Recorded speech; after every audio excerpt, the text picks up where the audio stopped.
Alors c'est toi qui regarde cette vidéo sur le gâteau à la banane.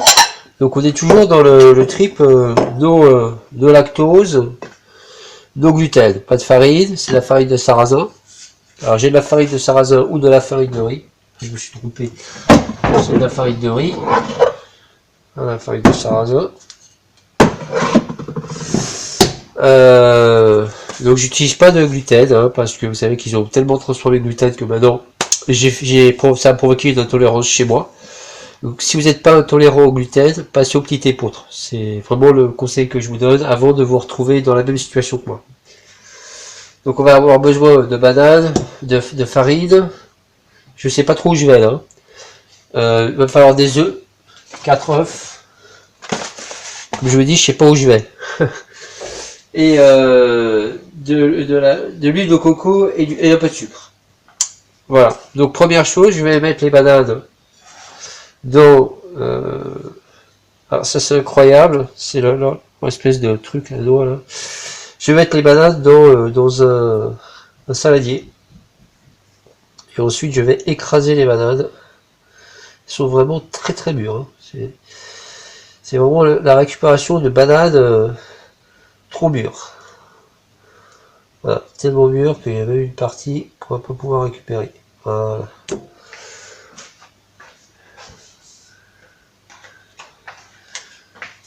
Et donc évidemment, vous vérifiez quand même. Je vois pas carrément blette. C'est vraiment limite là. Hein. Je peux dire que je pense que demain c'était fini.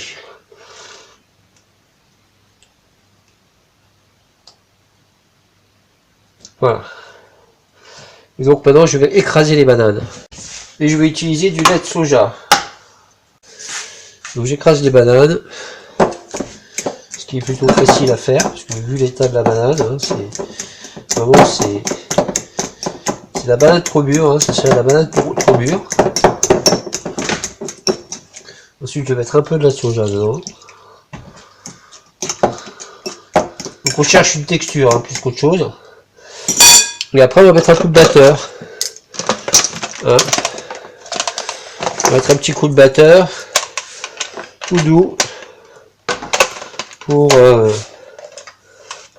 terminer l'histoire.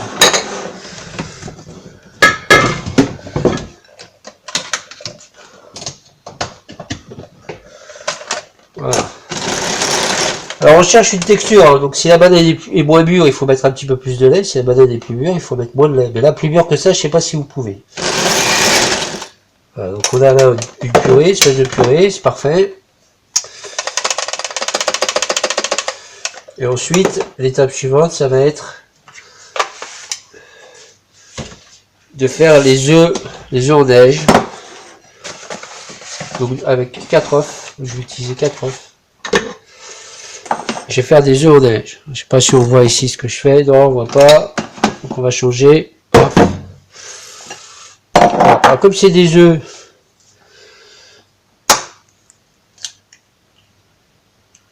de ferme, le problème des œufs de ferme, c'est que on n'est pas vraiment dans l'œuf. Donc il faut vérifier si ton œuf il est bien.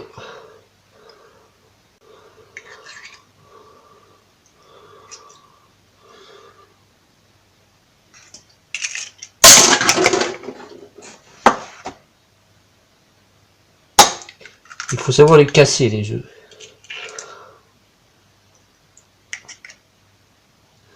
Ah. Ah et des fois je fais des bêtises.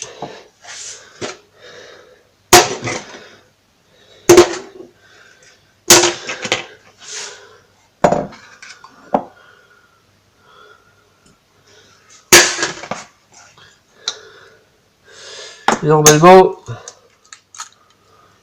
on voit la qualité du jaune en fait. C'est des œufs de ferme. Ça n'a rien à voir avec... Voilà. Donc je vais battre les les blancs en neige.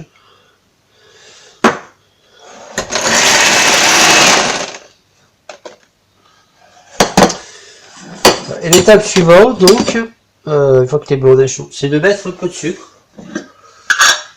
Donc moi j'utilise uniquement de la rapadura. Et étant donné qu'il y a déjà du sucre dans la banane, je vais mettre très peu de sucre. Parce que c'est des bananes bio, très sucrées. Donc, et je vais battre jusqu'à ce que le mélange devienne un peu blanc, qu'il blanchisse. Voilà, il faut que le ménage fasse quelque chose d'onctueux et quand ça passe, il faut que les traces restent, hein, comme ça, vous allez voir. Il faut vraiment qu'on voit la trace. Et là, on va rajouter la banane.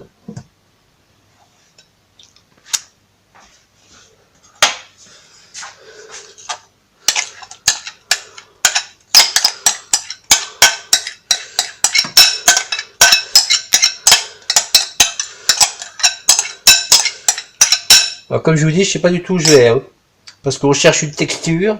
Donc, s'il faut voir rajouter du lait, généralement, c'est ce qui se passe pour rajouter un petit peu de lait. C'est assez rare d'arriver à avoir la texture qu'on veut tout de suite. Donc, on commence toujours doucement, comme ça. Alors non, apparemment là,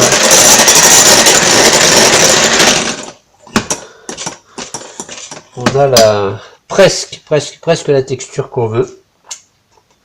On va donc rajouter un tout petit peu de lait.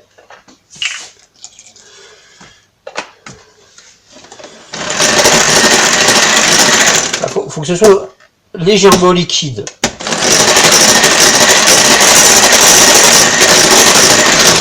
Il faut que ce soit une espèce de liquide. Faut que ça tienne un peu sur faut que ça tienne un peu sur le batteur, mais il faut que ce soit quand même, ça reste liquide. Et là, on va rajouter maintenant 50 g de farine. Alors c'est pareil, 50 g, le problème de la farine de sarrasin, c'est toujours pareil. Suivant les farines, c'est pas toujours la même chose. Donc là, je vais mettre, c'est entre 50 et 75 g. Je vais mettre 50 g, on va voir ce que ça donne.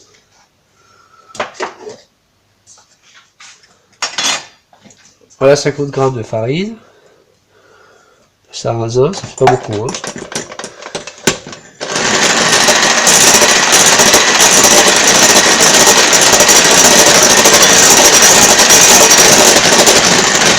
Donc on cherche une texture qui accroche, ça accroche pas assez, on va rajouter 25 g.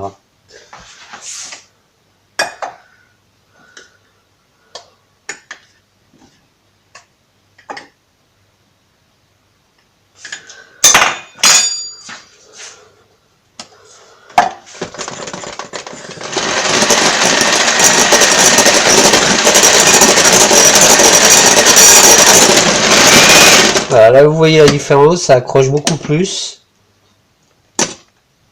On peut voir, hein, ça accroche beaucoup plus. Et ça fait des dessins. Le dessin reste.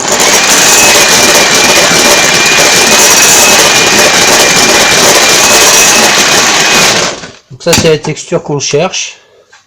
On est bon, on va mélanger. Je vais mettre le four à préchauffer à 180 degrés. Donc sur gâteau brioche, merde. Bon, c'est pas grave.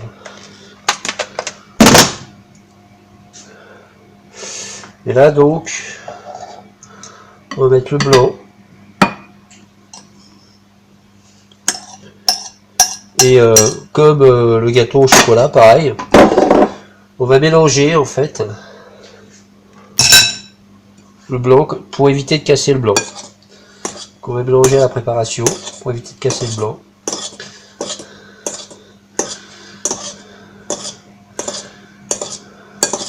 Donc on fait doucement. Hein.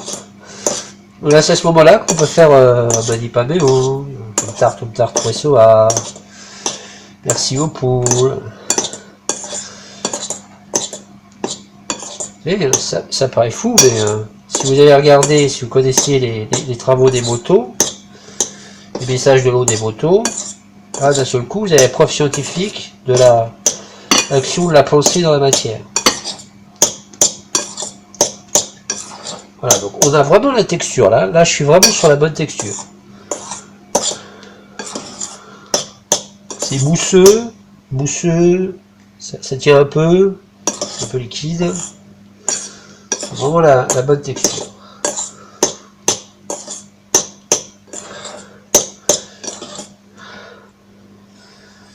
Alors, je remercie ceux qui m'envoient 9 euros. D'ailleurs, je pense que je mettrai des recettes spéciales pour ceux qui m'envoient 9 euros ou plus.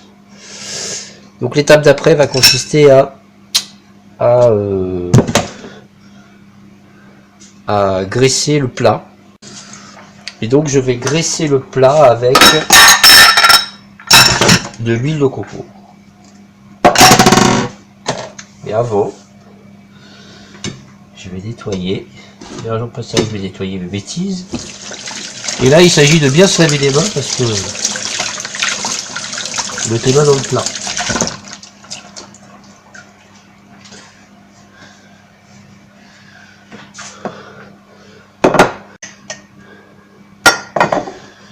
Donc avec de l'huile de coco pour remplacer le beurre et alors j'ai pas testé dans les pâtes, hein. Mais pour remplacer le beurrage des plats, ça marche très très bien. Là c'est vraiment top niveau.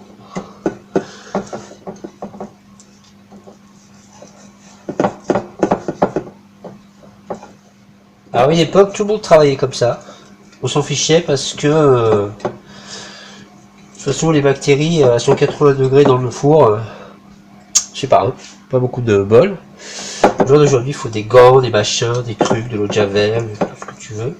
Des produits, quand tu nettoies, il y a des croix dessus avec des têtes de mort. Tiens, tu te dis, et c'est une norme, en fait. Il faut mettre ça, il faut nettoyer avec des trucs, avec poison, en fait. On est dans une société très étrange, devenue très étrange. Alors, ça se mange.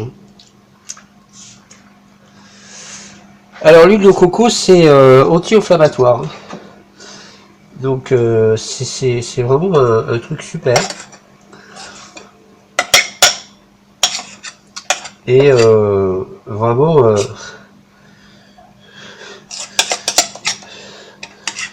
pour les dents aussi.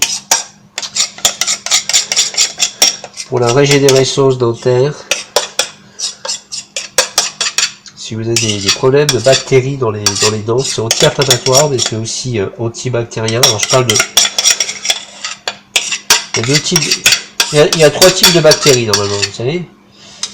Il y a celles qui font partie de notre symbiote. Il y a celles qui passent et qui ne s'arrêtent pas. Qu'elles passent dans le corps. Et puis il y a celles qui se mangent. C'est assez simple à comprendre, hein. Et quand vous avez des bactéries qui sont pas au bon endroit, c'est là qu'on commence à avoir des problèmes.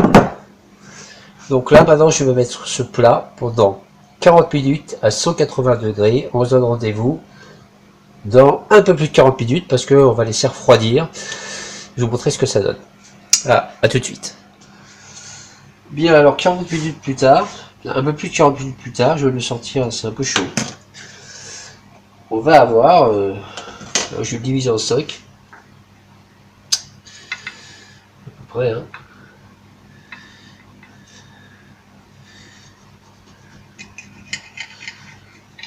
Ça fait quelque chose vraiment de très très moelleux. C'est pas quelque chose qui est facile à faire. Dans le sens où on peut pas... On est obligé de faire doucement.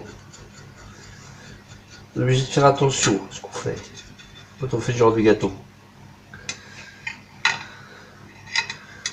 Donc là on est vraiment sur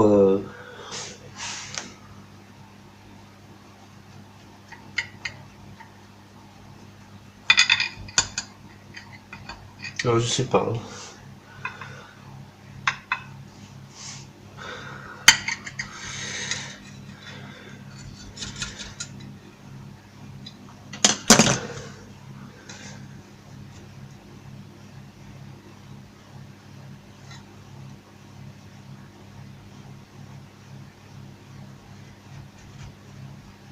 Voilà. On va laisser refroidir un peu.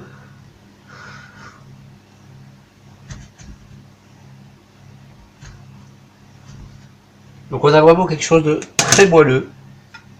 C'est très moelleux. Alors, on voit. Alors ça fume encore. Hein. Je sais pas si vous voyez. C'est très moelleux. Ça fait une espèce de pâte très mousseuse. Et une fois que c'est froid, ça fond dans la bouche. C'est vraiment excellent. Voilà, donc cette vidéo est terminée. Alors vous pouvez mettre plus de sucre dedans si vous, selon votre goût. Mais quand vous prenez des bananes bio bien mûres, elles sont déjà très sucrées. Donc faites attention avec le sucre. Voilà, donc cette vidéo est terminée. Pensez à liker, à partager si vous pensez qu'elle peut être utile. Je vous ai mis un lien dans la description de la vidéo pour m'envoyer un don. Voilà, évidemment, si vous faites un don, il y aura un petit plus, hein, c'est sûr. En attendant, surtout, prenez bien soin de vous. Bonne gourmandise. Et on se dit à très bientôt.